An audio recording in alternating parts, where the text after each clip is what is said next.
Hello friends, welcome to my channel. आज हम जो एस्टेट पीजीटी कॉमर्स का 2019 में जो पेपर हुआ था उसके एमसीक्यू क्वेश्चंस को सोल्व करेंगे।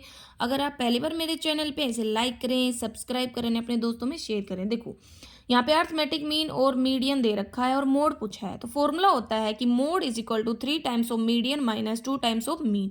बस वैल्यूज को पुट करना, आपका आंसर आ जाएगा।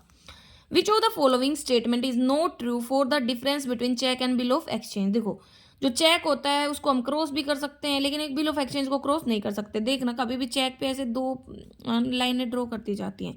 एक चेक हमेशा ड्रॉ किया जाता है बैंकर पर, और जो बिल ऑफ एक्सचेंज होता है, ठीक है, वो भी ड्रॉ किया जा सकता है। और 3 दिन का ग्रेस पीरियड मिलता है हमें बिल ऑफ एक्सचेंज के लिए, लेकिन चेक के लिए कोई ग्रेस पीरियड नहीं होता। तो ये तीनों स्टेटमेंट बिल्कुल ठीक है, लेकिन इसमें ये गलत इसलिए है क्योंकि इसने बोला बिल ऑफ एक्सचेंज एक निगोटिएबल इंस्ट्रूमेंट नहीं है। ये गलत है। चेक है, बिल ऑफ एक्सचेंज है, प्रोमिसरी नोट है, ये तीनों के तीनों हमारे निगोटिएबल इंस्ट्रूमेंट होते हैं। रॉबर्ट जो लोटरबोन था उसने 4 C's दिए थे, उसमें से क्या नहीं है। देखो कस्टमर का सॉल्यूशन भी इंक्लूड था, कस्टमर की कॉस्ट भी, कम्युनिकेशन, कन्वीनियंस भी। ठीक है, कि वो कन्वीनियंस हो बाइक मतलब खरीदने में, इंफॉर्मेशन उसके पास, कस्टमर कॉस्ट मतलब कॉस्ट ऐसी हो जो उसको सेटिस्फाई करे, और सॉल्यूशन। कौन सा ट्रू है कैपिटल एंड रिवेन्यू के लिए? तो कैपिटल एक्सपेंडिचर अर्निंग कैपेसिटी को बढ़ाते हैं, जबकि रिवेन्यू एक्सपेंडिचर अर्निंग कैपेसिटी को मेंटेन करते हैं। नेक्स्ट है हमारे पास एक कॉन्ट्रैक्ट ऑफ इंश्योरेंस, जिसमें ना यूबरी मेरी फिडी का मतलब क्या होता है? तो ये होता है एटमोस्ट गुड फेथ, कि कुछ भी ना छुपाना, सब कुछ डिस्क्लोज कर देना।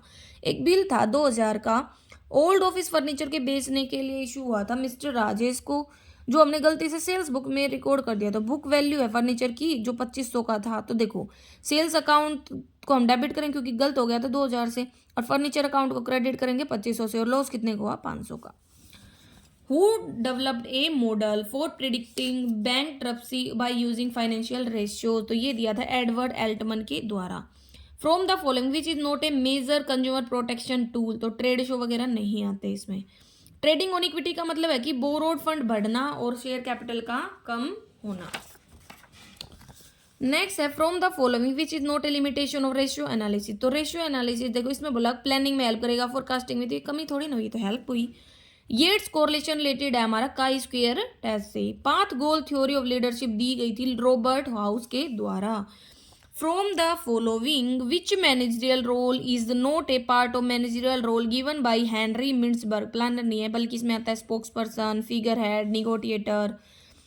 नेशनल इनकम को हम दिखाते हैं net national product at factor cost.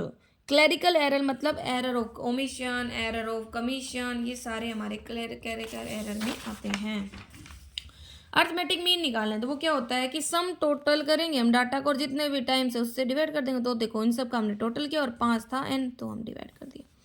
Bird in hand argument describe करता है रिलेशनशिप डिविडेंड एंड अनसर्टेनिटी के बीच में।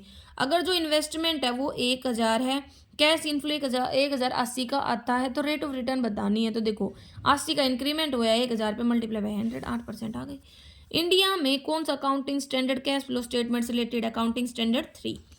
मायर्स ब्रिग्स टाइप इंडिकेटर्स मतलब ये एक ऐसा मेथड होता है जो पर्सनैलिटी का असेसमेंट करता है। 16 पर्सनैलिटी टाइप बताए हैं, तो पर्सनैलिटी टाइप है, एक टाइप से मेथड है आइडेंटिफाई करने का पर्सनैलिटी टाइप को।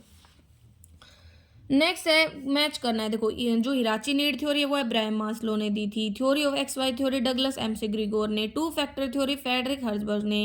एक्सपेक्टेंसी थ्योरी विक्टर ब्रूम ने। और नीड थ्योरी ऑफ नीड दी थी हमारे को एमसी लैंड ने।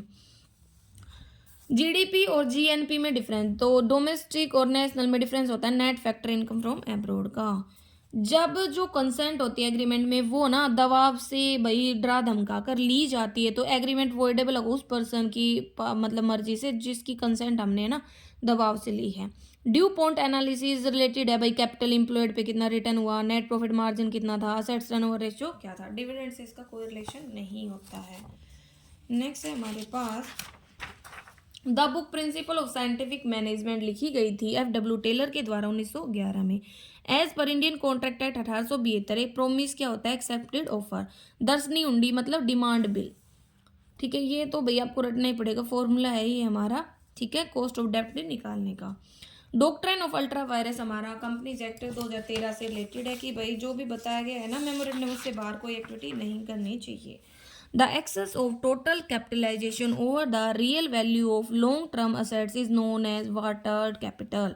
कौन सी ब्रांच है मार्केटिंग की जिस जो मतलब is said to find ways to alter the pattern of demand through flexible pricing promotion and other incentive synchro marketing, मतलब जिसका एम है डिमांड को बढ़ाना।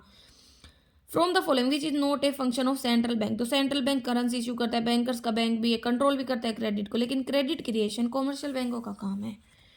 कौन सा मतलब जो प्रोबेबिलिटी डिस्ट्रीब्यूशन है जिसके बिहेवियर रेयर इवेंट को दिखाता है, तो वो होता है पॉइजन, ठीक है, मतलब जो कभी कभी होते हैं जैसे एक्सीडेंट वगैरह हैं वो सब। थर्बलिंक्स का मतलब है वो बेसिक एलिमेंट्स जैसे manual visual mental motions involve होते हैं जो टास्क में जो एनालाइज करते हैं टाइम एंड मोशन स्टडी को। तो ये ग्लिथ बर्थ क्लासिफिकेशन स्कीम थी लेवल करने के लिए 17 बेसिक हैंड मोशंस को, ठीक है।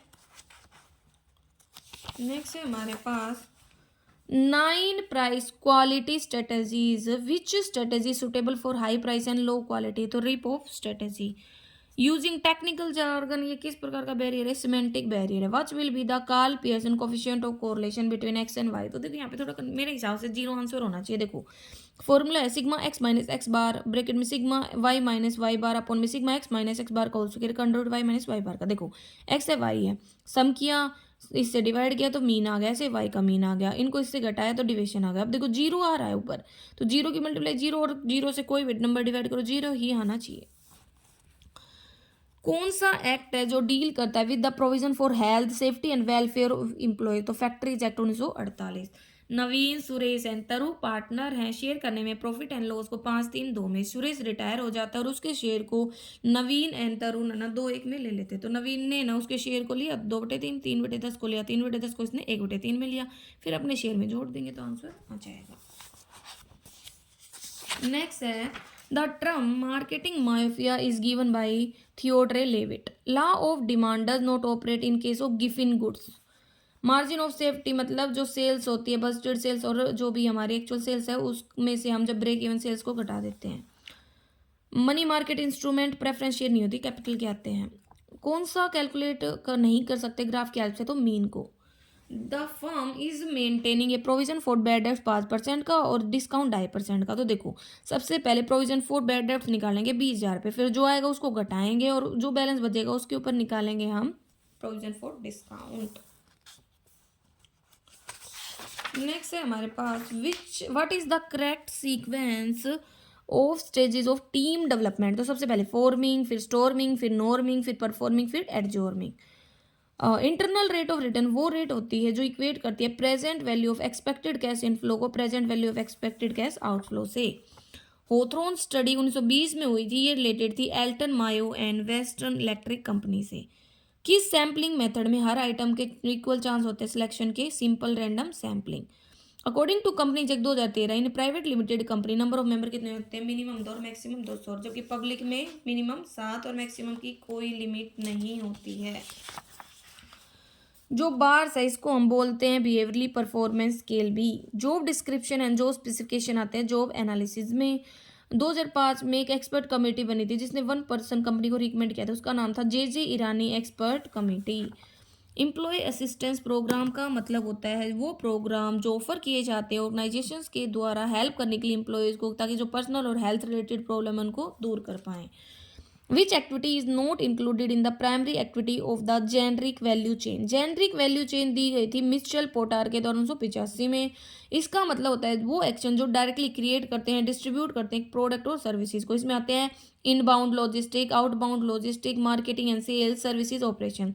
जबकि सेकेंडरी एक्टिविटीज़ में आते हैं procurement and purchasing, HRM, technical development and company का इंफ्रास्ट्रक्चर।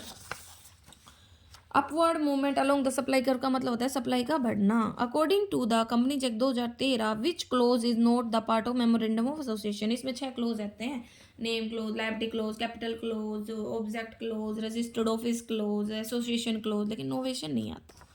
अगर डिविडेंड 40% डिक्लेयर किया गया था, 10 के फेस वैल्यू थी जब शेयर की, तो कितना मिलना था 4। अब 50 हो गई शेयर की वैल्यू, तो कितने आ गया मतलब एक्चुअल जो रिटर्न है, तो 4/50 मल्टीप्लाई बाई 100। सेबी कब एक स्टैचुरी बॉडी बना था, 30 जनवरी 1992 को। जो ओरिजेंटल एंड वर्टिकल एक्सिस होती हैं G9 सेल मैट्रिक्स की वो क्या दिखाती हैं, तो देखो इधर है अट्रैक्टिवनेस इज अ स्ट्रेंथ। तो जो हॉरिजेंटल एक्सिस है वो स्ट्रेंथ को दिखाती है और ये अट्रैक्टिवनेस को दिखाती है। ठीक है, तो ये हमारे क्वेश्चन थे। Thank you.